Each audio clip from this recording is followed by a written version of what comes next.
Capricorn, to save some time, I already shuffled the cards and laid them out.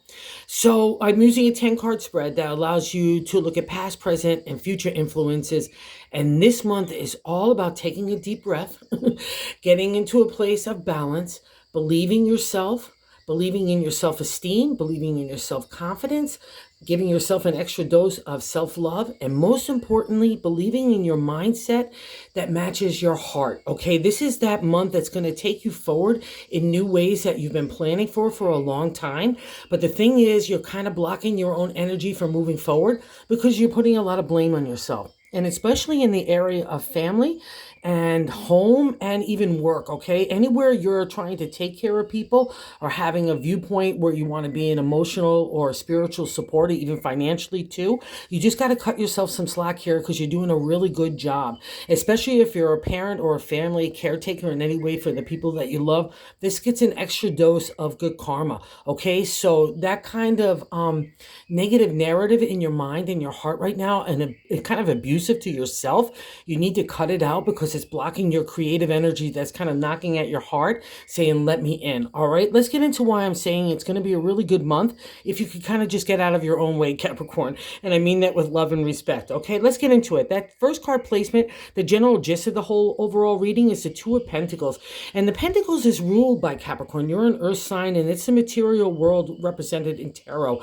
And it's family, home, relationship, work, community, our bodies, which translates to our mindset, all get affected in the Pentacles, right? And the two is like a new craftsman trying to make an idea that into a material reality in the material world, okay? And Capricorn rules this domain, so you've got extra favor in it, so believe in it, okay? Because the kind of gist here, what's happening is not only that negative narrative, but it's mostly also to believing not in you, okay? So I need to switch that around and to believe in yourself. And I can see how tired you are just from strategy, analytical thinking, a lot of thought process, just a lot of everything, okay? But that's getting to break.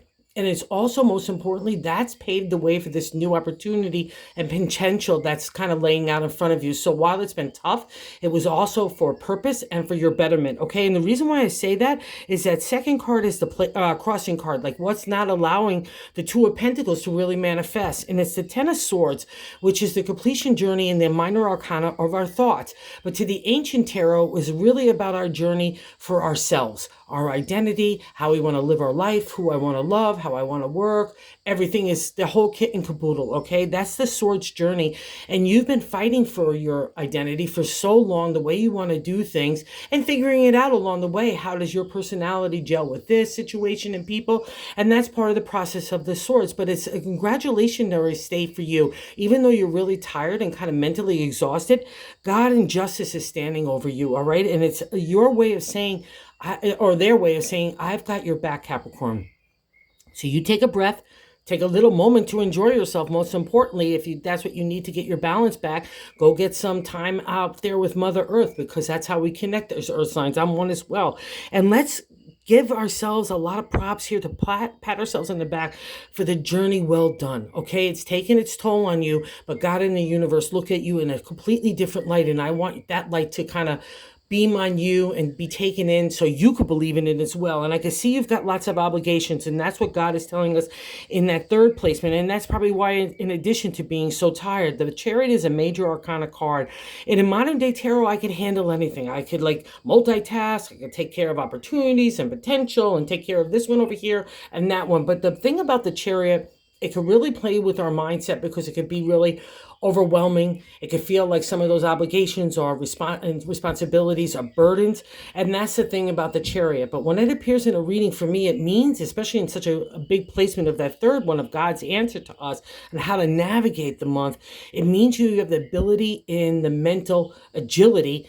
That's, again, that Ten of Swords. You've learned some stuff on how to not be pulled in the negative or the positive, how you can keep that balance between the two and keep yourself in balance so you could be effective to everybody else. And maybe that's why that narrative about not being a good mama or a good caretaker or just a overall good person, that antsy pantsy, like to get everything accomplished tomorrow, because remember Saturn is in Aries right now.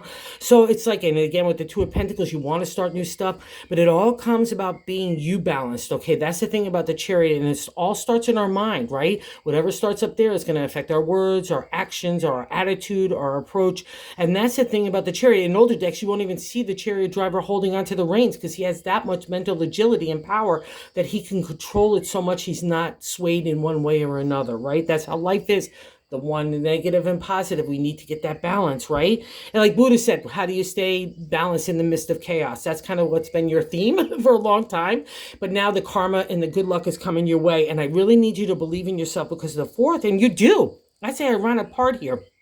Because the fourth card placement is the base of the matter, the gut. I like to say the Ace of Swords, that's you coming forth with justice, truth, integrity, ethics, character.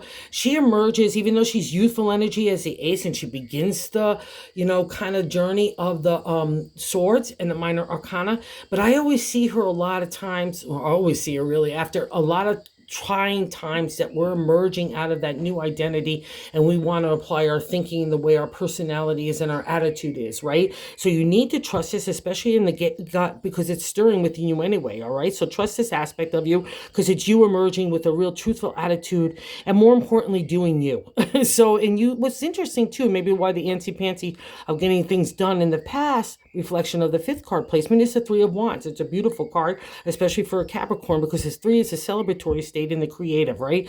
I take a material idea and I'm starting to make it a real reality. It's starting to get a little legs about it, a little bit of critical mass moving forward, right? So take that celebratory state and build upon it, because we're even going to see in the eighth card placement how other people view you as someone could start taking ideas to make them material, and it's stirring with you. And as you know, as an earth sign, once an idea starts to take place in your heart and your spirit, you got to see if it goes someplace, and you've got some props about you, so believe in it. But the sixth card placement is the present, okay? Is the moon. She's another major arcana card. And it's water signs. It's ethereal. It's mystical. She's scary as the daylight. The moon is to me, because you feel like you're floating on the water. Everything's going really well. And something grabs you by the ankles and takes you underneath. And you feel shadowland. You can't get your footing. You can't get your hands placed on the next step or the next where you need to go. Your thoughts are all foggy and submerged. That's the moon. But when she appears for me, she's done with you, right? Okay, and because she's mama, and we're seeing the Empress in the outcome card, another major arcana, they both reflect on mama. So if you're feeling, again, that beating up nature yourself, or you haven't been available because of those trying times, or you're trying to overextend yourself in a lot of different ways and make all those things happen, cut yourself some slack. Just relax. Capricorn's a great parent, so just focus on that. And you also can know maybe the balance of work and home life or love life, whatever that is, that you find that balance. It means that you can handle it. And the moon is a karma card to me. It's because you've been through such trying and tough times. She's giving you rewards right now, because when she appears for me, she's a past reflection. She's kind of rebirthed you. Okay, so I want you to take that new attitude and apply it to everywhere in your life. Okay. And then now we see, in the present, I just, even the seventh card placement is another identity of self. So we've got the Two of Pentacles in that kind of significator placement, the general gist. And the seventh is how we're feeling about ourselves as well in the two. So you know the wheel is turning in your favor. That's the Wheel of Fortune, a major arcana card. These are pretty big deal major arcana cards, and we've got 4 of them here. So 5 of them. So we're really having a kind of shift, like half the reading. And the wheel is the good fortune turning in your favor. And this is probably why you're so tired, because the wheel is just like the moon. It's 2 of the toughest cards in the tarot to me, because you're on the downturn and the shoe is dropping, and the shoe is dropping, and the shoe is dropping, even more than you ever thought it could keep on dropping, but it does. But when, again, like the moon, when it appears for me, I'm done with you. Now we're on the upturn, and you're probably feeling it as well, Capricorn. You're very intuitive. Remember, you're half spirit in that water sign of the fish, right, in Pisces. So that 2 is stirring in you to let's go create again, so you can trust this, because the wheel to me is also another karma card, and it's in your favor. And how other people look at you in the 8th card placement is the Two of Wands. Imagination, inspiration taking off. But what's really beautiful about my deck is you come out of the cave with the Hierophant, the priest. I take the universal message of God and I make it a material reality. It's a time for emotional and spiritual growth, right? We become mature in this kind of dynamic with the priest. We learn about stuff, and we're also either getting more into tradition or breaking that tradition, the duality of the priest. And also too, it's like if you've been breaking new ways to find and connect with God, this would be a great indicator. God doesn't care how you go reach the connection as long as you're reaching out, because that's how the good favor comes to you, because you're you're open and ready for opportunity in that light. So again, just breathe. That's all you need to do in July. Take advantage of that opportunity for God to heal you and show you the next steps, because it's starting to formulate within you. And again, that's when magic happens to our Capricorn. Even if you want to keep things close to your chest, in the ninth placement is our hopes and fears, another major arcana card, the Magician. So sometimes we have people that have been deceiving to us, right? And sometimes you don't name the game, but you have to play it.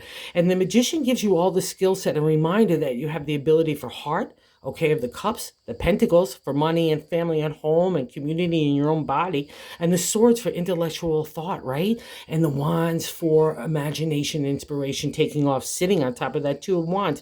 Believe in it, because that's how other people look at you too, okay? So that's really magical in its own side. So if you're still figuring out stuff, that's how Capricorn is. They usually keep things close to their chest. They don't go blabbing about stuff until they have things figured out completely. That's the earth sign dynamic of you.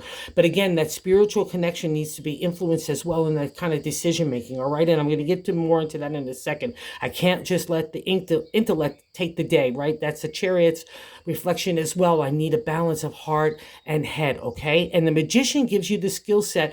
If you are dealing with kind of shady people, it throws up a fog to like kind of lead people down the wrong way.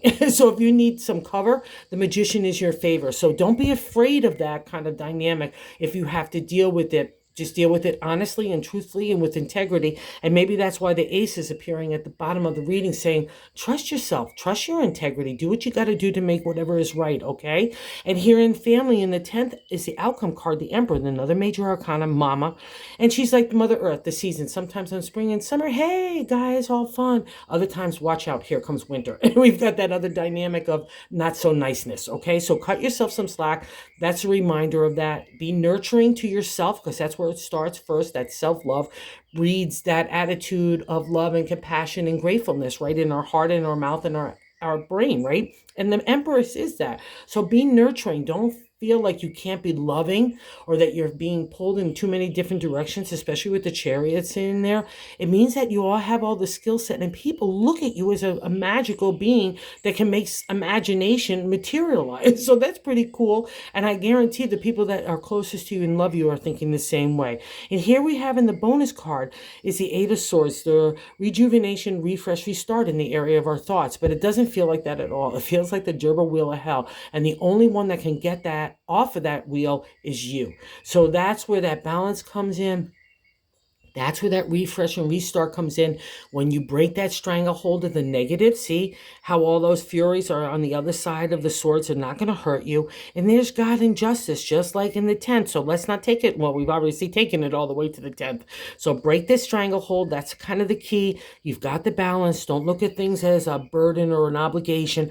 Turn it around. Everything is, it could be a positive, right? It's all for your betterment. And remember, when we help other people or we take on obligations in those kinds of ways for people that we really love, there's a real karmic benefit from it, okay? And let's focus on the moon. Let's focus on the Wheel of Fortune. And let's focus on the Chariot and the Empress. I'll throw those two in there as well, because they're all key. They're all major arcana, life shift in the best of ways. And two of them are really powerful karmic cards. So believe that. Oh, and you rule karma, Saturn. Saturn ruled Capricorn. So extra favor. And you always get the extra dose of the hard stuff, but you also get the extra dose of reward. So trust it. That's what July is about. Let's just figure out what it is. Okay, so thanks for visiting the channel. And if you're so inclined to like or subscribe, that would be awesome. The love has been amazing. Thanks so much.